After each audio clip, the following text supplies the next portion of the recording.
ವೀಕ್ಷಕರೇ ನಮಸ್ಕಾರ. ಇದರಿಂದ ನ್ಯೂಸ್ ಬುಲೆಟಿನ್ಗೆ ಸ್ವಾಗತ. ನಾನು ಅಕ್ಷತಾ ಕಟಕಾವಲ್. ಸಾರ್ವಜನಿಕರಿಗೆ ಅತ್ಯಾಧುನಿಕ ಸೌಲಭ್ಯಗಳನ್ನು ನೀಡಲು ಮುಂದಾದ ಡಾಕ್ಟರ್ ಧನಂಜಯ ರೆಡ್ಡಿ ಅವರ ಮಾಲೀಕತ್ವದ ಶ್ರೀ ಸಾಯಿ ಆಸ್ಪತ್ರೆ. ಆನೇಕಲ್ ತಾಲೂಕಿನ ಯಡವನಹಳ್ಳಿಯ ಗ್ರಾಮದ ಗೆಸ್ಟ್ ಲೈನ್ ಬಳಿಯಲ್ಲಿ ಡಾಕ್ಟರ್ ಧನಂಜಯ ರೆಡ್ಡಿ ಅವರ ಮಾಲೀಕತ್ವದ ಶ್ರೀ ಸಾಯಿ ಆಸ್ಪತ್ರೆಯಲ್ಲಿ ಕಳೆದ 7 ವರ್ಷಗಳಿಂದ ಈಗಾಗಲೇ ಸಾರ್ವಜನಿಕರಿಗೆ ಉತ್ತಮವಾದ ಸೇವೆಯನ್ನು ನೀಡುತ್ತಾ ಬರುತ್ತಿದ್ದು, ಮುಂದುವರೆದ ಭಾಗವಾಗಿ ಸಾರ್ವಜನಿಕರಿಗೆ ಇನ್ನಷ್ಟು ಗುಣಮಟ್ಟದ ಚಿಕಿತ್ಸೆಯನ್ನು ನೀಡಬೇಕು ಎಂಬುದು ಈ ಉದ್ದೇಶದಿಂದ 23 ಬೆಡ್ನ ಐಸಿಯು ವ್ಯವಸ್ಥೆ, ನ್ಯೂ ಒಪಿಡಿ ಸೆಂಟರ್ ಮತ್ತು ಕ್ಯಾಥ್ಲಾಗ್ ಸೇವೆ ಸೇರಿದಂತೆ ಇನ್ನಿತರ ಅತ್ಯಾಧುನಿಕ ಸೌಲಭ್ಯಗಳನ್ನು ಕಲ್ಪಿಸುವ ಮೂಲಕ ಶ್ರೀ ಸಾಯಿ ಆಸ್ಪತ್ರೆಗೆ ಹೊಸ ರೂಪವನ್ನು ಕೊಡುವ ಮೂಲಕ ಜೊತೆಗೆ ಎಸ್ಎಸ್ ಗ್ಲೋಬಲ್ ಆಸ್ಪತ್ರೆ ಎಂದು ನಾಮಕರಣ ಮಾಡಲಾಗಿದ್ದು, ಇಂದು ಸಾರಿಗೆ ಸಚಿವ ರಾಮಲಿಂಗಾರೆಡ್ಡಿ ಅವರು ಎಸ್ಎಸ್ ಗ್ಲೋಬಲ್ ಆಸ್ಪತ್ರೆಗೆ ಚಾಲನೆ ನೀಡಿ ಶುಭವನ್ನ ಹಾರೈಸಿದರು. ಇನ್ನು ಕಾರ್ಯಕ್ರಮದಲ್ಲಿ ಕೇಂದ್ರ ಮಾಜಿ ಸಚಿವ ಎ ನಾರಾಯಣಸ್ವಾಮಿ ಅವರು, ಶಾಸಕರಾದ ಬಿ ಶಿವಣ್ಣ, ಡಾಕ್ಟರ್ ವಿರಾಜ್, ಮುಖಂಡರಾದ ಮಾಜಿ ರವಿ ಸೇರಿದಂತೆ ಅನೇಕ ಗಣ್ಯಮಾನ್ಯರು, ಜನಪ್ರತಿನಿಧಿಗಳು, ಸ್ಥಳೀಯ ಮುಖಂಡರು ಭಾಗವಹಿಸಿದ್ದರು. ರೈತರ ಪರ ನಿಂತ ನಾಯಕರೆಂದರೆ ದೇಶದ ಪ್ರಥಮ ಪ್ರಧಾನಮಂತ್ರಿ ಎಂದರೆ ಅದು ದೇವೇಗೌಡರಿಗೆ ಸಲ್ಲುತ್ತದೆ. ರಾಜ್ಯ ಹಾಗೂ ಕೇಂದ್ರದಲ್ಲಿ ರೈತರ ಪರಧ್ವನಿ ಎತ್ತಿ ರೈತರಿಗೆ ಹಲವಾರು ಯೋಜನೆ ಮತ್ತು ರೈತರ ಸಾಲ ಮನ್ನಾ ಮಾಡಿದ ಕೀರ್ತಿ ಮಾಜಿ ಮುಖ್ಯಮಂತ್ರಿ ಹಾಗೂ ಹಾಲಿ ಕೇಂದ್ರ ಮಂತ್ರಿಯಾದ ಕುಮಾರಸ್ವಾಮಿ ಅವರಿಗೆ ಸಲ್ಲುತ್ತದೆ. ಕಳೆದ 25 ವರ್ಷ ಪಕ್ಷ ಕಟ್ಟಿ ಬೆಳೆಸಿದ ಪಕ್ಷವೆಂದರೆ ಕರ್ನಾಟಕ ಪ್ರದೇಶ ಜನತಾದಳ ಪಕ್ಷ. ಈ ಸುಸಂದರ್ಭದಲ್ಲಿ ಜನತಾದಳ ಪಕ್ಷಕ್ಕೆ 22/11/2025 ಹಮ್ಮಿಕೊಳ್ಳಲಾಗಿದೆ. ತಿಪಟೂರು ಜೆಡಿಎಸ್ ಪ್ರಭಾವಿ ನಾಯಕರು ಹಾಗೂ ಸಮಾಜ ಸೇವಕರಾದ ಶಾಂತಕುಮಾರ್ ಅವರು ತಮ್ಮ ಕ್ಷೇತ್ರದ ಕಾರ್ಯಕರ್ತರು ಹಾಗೂ ಅಕ್ಕಪಕ್ಕದ ತುಮಕೂರು ಜಿಲ್ಲೆ ಎಲ್ಲ ಜೆಡಿಎಸ್ ಕಾರ್ಯಕರ್ತರು, ಮುಖಂಡರು ಒಂದು ರಜತ ಮಹೋತ್ಸವದ ಕಾರ್ಯಕ್ರಮದಲ್ಲಿ ಪಾಲ್ಗೊಂಡು ಕಾರ್ಯಕ್ರಮವನ್ನು ಯಶಸ್ವಿ ಮಾಡಬೇಕೆಂದು ಮಾಧ್ಯಮದ ಜೊತೆ ಮಾಹಿತಿ ಹಂಚಿಕೊಂಡರು. ಪ್ರಧಾನಮಂತ್ರಿಯ ನೇರ ಭೇಟಿಗೆ ಸತತವಾಗಿ 12 ದಿನಕ್ಕೆ ಕಾಲಿಟ್ಟ ಪಾದಯಾತ್ರೆ. ಮಂಜುಳಾ ನಗೆಮುಖ, ರಾಯಚೂರು ಜಿಲ್ಲೆ. ಮಂಜುಳಾ ನಗೆಮುಖ ಎಂಬ ಯುವತಿಯು 10ನೇ ತಾರೀಕಿನಂದು ರಾಯಚೂರು ಜಿಲ್ಲೆಯ ಲಿಂಗಸಗೂರು ತಾಲೂಕು ಬೆಂಡೋಣಿ ಗ್ರಾಮದ ವಿದ್ಯಾರ್ಥಿನಿಯೊಬ್ಬಳು ಬಡವರ ಕಷ್ಟಗಳಿಗೆ ಅಣಿ ಆಗುವಂತೆ ರಾಜ್ಯ ಸರ್ಕಾರ ಮತ್ತು ಕೇಂದ್ರ ಸರ್ಕಾರದಿಂದ ಸಾರ್ವಜನಿಕರಿಗೆ ಬಿಡುಗಡೆಯಾಗುವ ಅನುದಾನ ಮತ್ತು ಸವಲತ್ತುಗಳು ಸರಿಯಾದ ಸಮಯಕ್ಕೆ ನೇರವಾಗಿ ಬಿಡುಗಡೆಯಾಗುವುದಿಲ್ಲ ಎಂದು, ಅಲ್ಲದೆ ಕೆಲವು ಆದೇಶಗಳು ಕೂಡ ಮಾತಿನಲ್ಲಿ ಬಿಡುಗಡೆಯಾದರೂ ಕಾರ್ಯರೂಪಕ್ಕೆ ಬರುವುದು ತುಂಬಾನೇ ಕಡಿಮೆ ಆಗಿರುವುದರಿಂದ ಬಡವರಿಗೆ ಮತ್ತು ದೇಶದ ಪ್ರಜೆಗಳಿಗೆ ಆಗುತ್ತಿರುವ ಅನ್ಯಾಯ ಮತ್ತು ಸಿಗಬೇಕಾದ ಸವಲತ್ತುಗಳು, ಜನರಿಗೆ ಆಗುತ್ತಿರುವ ತೊಂದರೆಗಳನ್ನು ಕುರಿತು ಮನವರಿಕೆ ನೀಡುವುದಕ್ಕಾಗಿ ನೇರವಾಗಿ ಪ್ರಧಾನಮಂತ್ರಿಯವರು 28ನೇ ತಾರೀಕಿನಂದು ಉಡುಪಿಯಲ್ಲಿ ನೇರವಾಗಿ ಸಮಸ್ಯೆಗಳನ್ನು ಹಂಚಿಕೊಳ್ಳಲು ಕಾಲ್ನಡಿಗೆಯಲ್ಲಿ 12 ದಿನಗಳು ಕಳೆದು ಈ ದಿನ ಶುಕ್ರವಾರ ಬೆಳಗ್ಗೆಯಿಂದ ಆನಂದಪುರದಿಂದ ತೀರ್ಥಹಳ್ಳಿಯ ಮಾರ್ಗವಾಗಿ ಪಾದಯಾತ್ರೆ ಮುಂದುವರಿಸಲಾಯಿತು. ಕೋಳೂರು ಕ್ಲಸ್ಟರ್ ಮಟ್ಟದ ಪ್ರತಿಭಾ ಕಾರಂಜಿ. ಮೂಡಿಗೆರೆ ತಾಲೂಕಿನ ಕೋಳೂರಿನಲ್ಲಿ ಕ್ಲಸ್ಟರ್ ಮಟ್ಟದ ಪ್ರತಿಭಾ ಕಾರಂಜಿ ಆಯೋಜಿಸಲಾಗಿತ್ತು. ಪುಟಾಣಿ ಮಕ್ಕಳ ಕೌಶಲ್ಯ ಅಭಿವೃದ್ಧಿಗಾಗಿ ಈ ಒಂದು ಕಾರ್ಯಕ್ರಮ ಹೆಚ್ಚು ಒತ್ತು ನೀಡಿದ್ದು, ಕೋಳೂರು ಶಾಲೆಯಲ್ಲಿ ಬಹಳ ಅಚ್ಚುಕಟ್ಟಾಗಿ ಕಾರ್ಯಕ್ರಮವನ್ನು ನಡೆಸಿಕೊಡಲಾಯಿತು.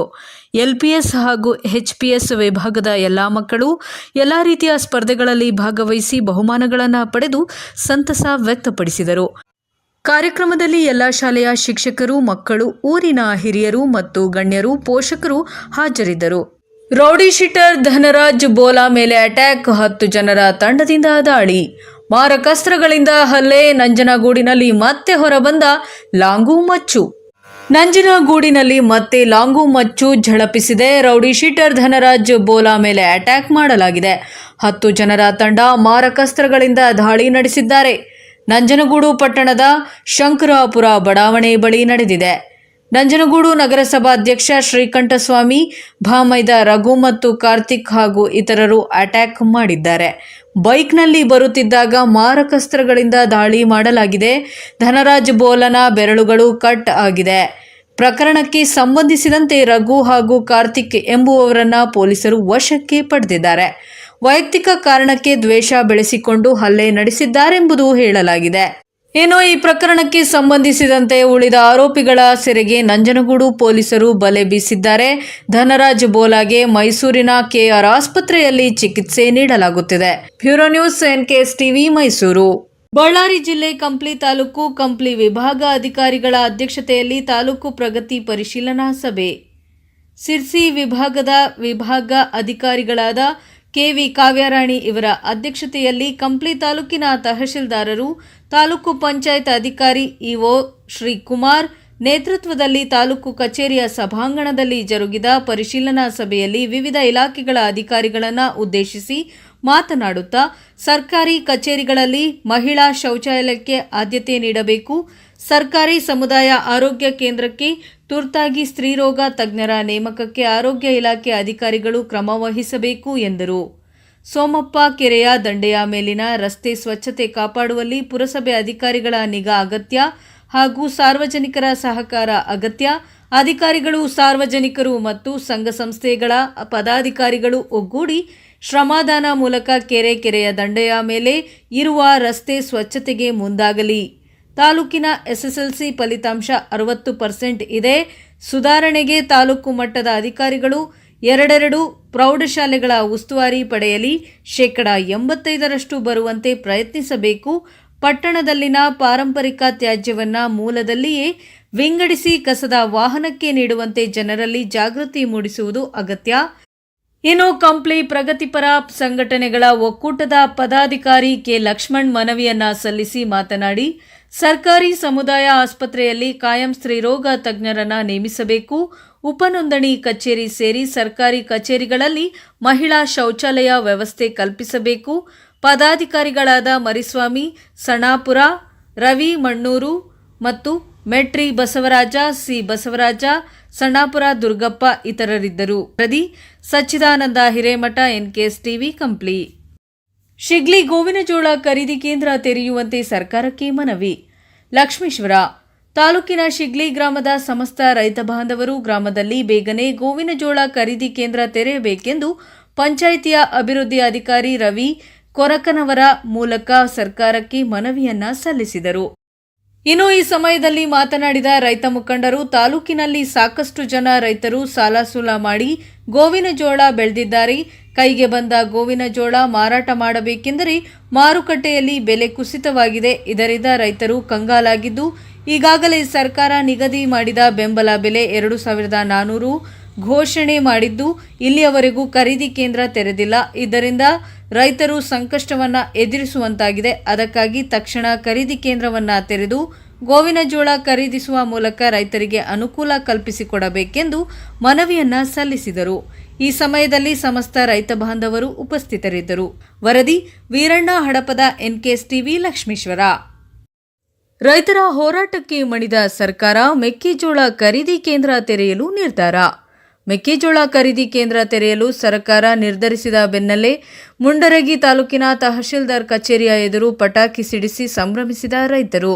ಹೌದು, ಗದಗ ಜಿಲ್ಲೆಯ ಮುಂಡರಗಿ ಪಟ್ಟಣದಲ್ಲಿ ರೈತಪರ ಸಂಘಟನೆಗಳು ಅನೇಕ ಬಾರಿ ರೈತರ ಬೆಳೆಗಳಿಗೆ ಖರೀದಿ ಕೇಂದ್ರ ಸ್ಥಾಪಿಸುವಂತೆ ಆಗ್ರಹಿಸಿ ರಸ್ತೆ ತಡೆದು ಮಾರುಕಟ್ಟೆ ಬಂದ್ ಮಾಡಿ ಪ್ರತಿಭಟನೆ ನಡೆಸಿದ್ದರು. ಗೋವಿನ ಜೋಳ ಖರೀದಿ ಕೇಂದ್ರ ತೆರೆಯಲು ಸರ್ಕಾರ ಒಪ್ಪಿಗೆ. ತಹಶೀಲ್ದಾರ್ ಕಚೇರಿಯ ಮುಂದೆ ಪಟಾಕಿ ಸಿಡಿಸಿ ಸಿಹಿ ಹಂಚಿ ಸಂಭ್ರಮಾಚರಣೆ ಮಾಡಿದ ರೈತರು. ಸರ್ಕಾರದ ಈ ನಿರ್ಧಾರಕ್ಕೆ ಅಭಿನಂದನೆ ಸಲ್ಲಿಸಿದ ಅನ್ನದಾತ.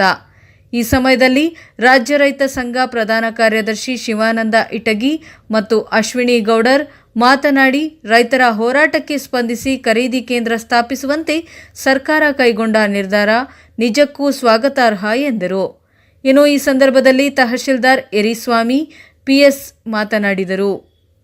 ರಾಘವೇಂದ್ರ ಕುರಿ, ಚಂದ್ರಪ್ಪ ಗದ್ದಿ, ಶರಣಪ್ಪ ಚನ್ನಳ್ಳಿ, ರವಿ ಚಾಕಲಬ್ಬಿ ಮತ್ತು ಗರಡಪ್ಪ ಜಂತ್ರಿ, ಹುಚ್ಚಪ್ಪ ಹಂದ್ರಾಳ ಮತ್ತು ಬೈರಮ್ಮಪ್ಪ ಬನ್ನಿಕೊಪ್ಪ ಮತ್ತು ಶೇಖಪ್ಪ ರಾಟಿ, ವಿಎಸ್ ಗಟ್ಟಿ, ನಿಂಗಪ್ಪ ಮತ್ತು ಭಂಡಾರಿ, ಶರಣಪ್ಪ ಮೊರನಾಳ ಸೇರಿದಂತೆ ಎಲ್ಲ ರೈತಪರ ಮುಖಂಡರು, ಹೋರಾಟಗಾರರು ಭಾಗವಹಿಸಿದ್ದರು. ವರದಿ ಅರ್ಜುನ ಹೊಸ್ಮನಿ, ಎನ್ಕೆಎಸ್ ಟಿವಿ ಮುಂಡರಗಿ.